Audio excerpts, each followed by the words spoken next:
मित्रांनो नमस्कार, मी सूर्यकांत आपल्या सर्वांचं पुन्हा एकदा सरचे स्वागत करतो भारत ॲग्रीच्या मराठी युट्यूब चॅनलमध्ये। तुम्हाला तर माहित आहे की महाराष्ट्र संपूर्ण भारतामध्ये ऊस उत्पादनामध्ये अग्रेसर राज्य आहे। जरी एकूण उत्पादनामध्ये आपण अग्रेसर असलो तरी देखील प्रति एकरी ऊसाची उत्पादकता अजून देखील खूप कमी आहे। म्हणजे बरेच शेतकरी असे आहेत की ज्यांना 40 ते 50 टन प्रति एकरी ऊसाचं उत्पादन मिळतं।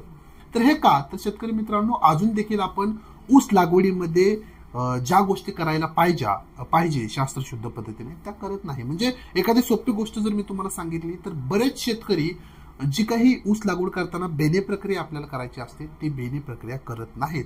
परिणामी त्यांना फुटवा कमी निघालेला दिसून येतो, कीड रोगाचा प्रादुर्भाव वाढलेला दिसून येतो आणि पुढे जाऊन एकूण उत्पादनामध्ये देखील घट झालेली दिसून येते। तर मित्रांनो, अशा छोट्या छोट्या गोष्टी ऊस पिकामध्ये आपल्याला करणं खूप गरजेचं आहे। आणि या ठिकाणी मी तुम्हाला आजच्या व्हिडिओमध्ये एक छोटीशी गोष्ट सविस्तरमध्ये सांगणार आहे, ती म्हणजे बेने प्रक्रिया। ऊस पिकामध्ये बेने प्रक्रिया का करावी, कशी करावी आणि ती केल्यानंतर आपल्याला कोणकोणते फायदे होणार आहेत, असेच व्हिडिओ मी पुढे देखील टाकणार आहे आणि त्याच्यामध्ये देखील अशा वेगवेगळ्या छोट्या छोट्या गोष्टीवरती आपण प्रकाश टाकणार आहोत। तर आजचा व्हिडिओ ऊस पिकातील बेने प्रक्रियावरती। व्हिडिओ छोटासा आहे, व्हिडिओ पूर्ण पहा आणि व्हिडिओ पाहिल्यानंतर जर तुम्हाला माहिती आवडली तर हा व्हिडिओ तुमच्या इतर ऊस उत्पादक शेतकऱ्यांबरोबर नक्की शेअर करा। चला तर सुरू करूया। तर मित्रांनो, आपण सुरुवातीला अगदी सोप्या भाषेमध्ये जाणून घेऊया की ऊस पिकामध्ये बेने प्रक्रिया म्हणजे नेमकं काय। मित्रांनो बघा, ऊसाच्या लागवड आपण कशाने करतो? एकतर आपण ऊसाच्या कांड्या लावतो, नाहीतर आपण ऊसाची रोपे लावतो। ज्यावेळेस यांची आपण लागवड करत असतो त्यावेळेस आपल्याला यांच्यावरती थोडीशी प्रक्रिया करायची आहे। म्हणजे थोडंसं पाणी घ्यायचं आहे, त्याच्यामध्ये कीटकनाशक, बुरशीनाशक, एखादं टॉनिक टाकून हे जे काही कांड्या आणि रोपं आहेत ते या द्रावणामध्ये आपल्याला थोड्या वेळ बुडवायचे आहेत आणि मग त्यांची लागवड करायची आहे। कशासाठी? ह्या ज्या काही कांड्या आहेत ऊसाच्या, ही जी काही रोपं आहेत त्यांच्यावर ती सुरुवातीच्या अवस्थेमध्ये कीड किंवा रोगाचा प्रादुर्भाव होऊ नये म्हणून आणि त्यांची चांगली उगवण व्हावी म्हणून। तर एकंदरीत या विषयाला आपण म्हणतो ऊस पिकाची बेने प्रक्रिया किंवा रोप प्रक्रिया। ठीक आहे, आता तुम्हाला कळालं की ही रोप प्रक्रिया किंवा बेने प्रक्रिया नेमकं असते काय, आपण थोडक्यात पाहिलं। आता सविस्तरमध्ये पाहूया की ही प्रक्रिया आपण कशा प्रकारे करू शकतो। सुरुवातीला तुम्हाला काय करायचं आहे, 200 लिटर पाणी घ्यायचं आहे, त्याच्यामध्ये आपल्याला एक बुरशीनाशक म्हणजे काय, टाटाचं तुम्ही मास्टर घेऊ शकता, ज्याच्यामध्ये आपल्याला मेटालाक्झिल अधिक मॅन्कोझेब हा घटक मिळतो। हे टाटाचं मास्टर आपल्याला 500 ग्रॅम घ्यायचं आहे। 200 लिटर पाणी घेतलं, 500 ग्रॅम टाटाचं मास्टर घ्यायचं आहे। अधिक याच्यामध्ये आपल्याला टाटा कंपनीचं टफाबान मिसळायचं आहे, ज्याच्यामध्ये क्लोरोपायरिफॉस हा घटक आहे। ते आपल्याला 2 लिटर घ्यायचं आहे आणि त्याच्याच मध्ये आपल्याला 13-0-25 2 किलो टाकायचं आहे। लक्षपूर्वक पहा, 200 लिटर पाणी, टाटाचं मास्टर 500 ग्रॅम, टाटाचं तफाबान 2 लिटर, अधिक आपल्याला त्याच्यामध्ये 13-0-25 2 किलो मिसळायचं आहे। मिश्रण व्यवस्थित करायचं आहे, सगळे घटक व्यवस्थित विरघळून घ्यायचं आहे आणि नंतर त्याच्यामध्ये आपल्याला काय करायचं आहे, जे काही आपण बेने निवडलेलं आहे चांगल्या दर्जाचं ताजं बियाणं, फ्रेश बियाणं, म्हणजे तोडल्यानंतर लगेच 24 तासाच्या आत त्याच्यामध्ये प्रक्रिया झाली पाहिजे, असं बियाणं आपल्याला जवळजवळ 10 ते 15 मिनिटं या द्रावणात बुडवायचं आहे।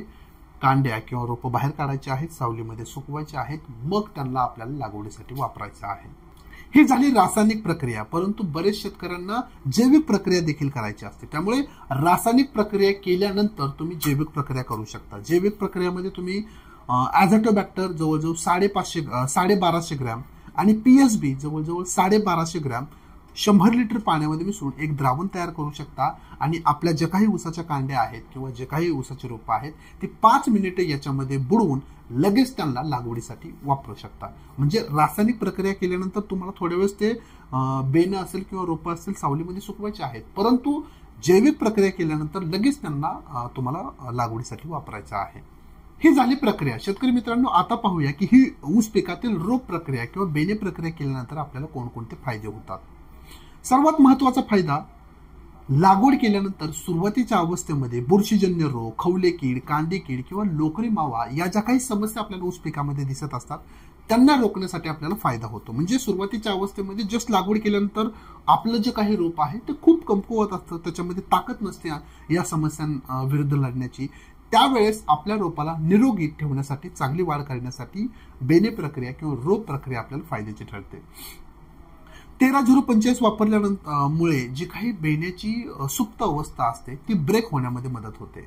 ॲझोटोबॅक्टर, पीएसबी मुळे काय होतं तर जो काही नत्राची मात्रा आपल्याला आपल्या पिकामध्ये लागत असते, फॉस्फरसची मात्रा जी काही लागत असते त्याच्यामध्ये आपल्याला जवळजवळ 25% बचत झालेली दिसून येते. ऊसाची वाढ चांगली होते, फुटवा आपल्याला एक समान आणि एकसारखा आलेला दिसून येतो. आणि मित्रांनो, सर्वात महत्वाचा फायदा म्हणजे जर तुम्ही ऊस पिकामध्ये बेणे प्रक्रिया केली, रोप प्रक्रिया केली तर उत्पादनामध्ये तुम्हाला 20 ते 25% वाढ झालेली दिसून येणार. त्यामुळे कृती खूप छोटी आहे परंतु परिणाम तुम्हाला लॉंग टर्म आहेत आणि खूप मोठे आहेत. एकदा यावेळेस ऊसाची लागवड करताना बेणे प्रक्रिया किंवा रोप प्रक्रिया करून नक्की पहा. चला तर मित्रांनो, याच माहितीसह हा व्हिडिओ इथं संपत आहे. तुम्हाला माहिती हा व्हिडिओ कसा वाटला कमेंट्स बॉक्समध्ये नक्की सांगा. माहिती जर आवडली असेल तर हा व्हिडिओ तुमच्या इतर ऊस उत्पादक शेतकऱ्यांबरोबर नक्की शेअर करा. भेटूया एका नवीन व्हिडिओमध्ये. तुर्तास धन्यवाद.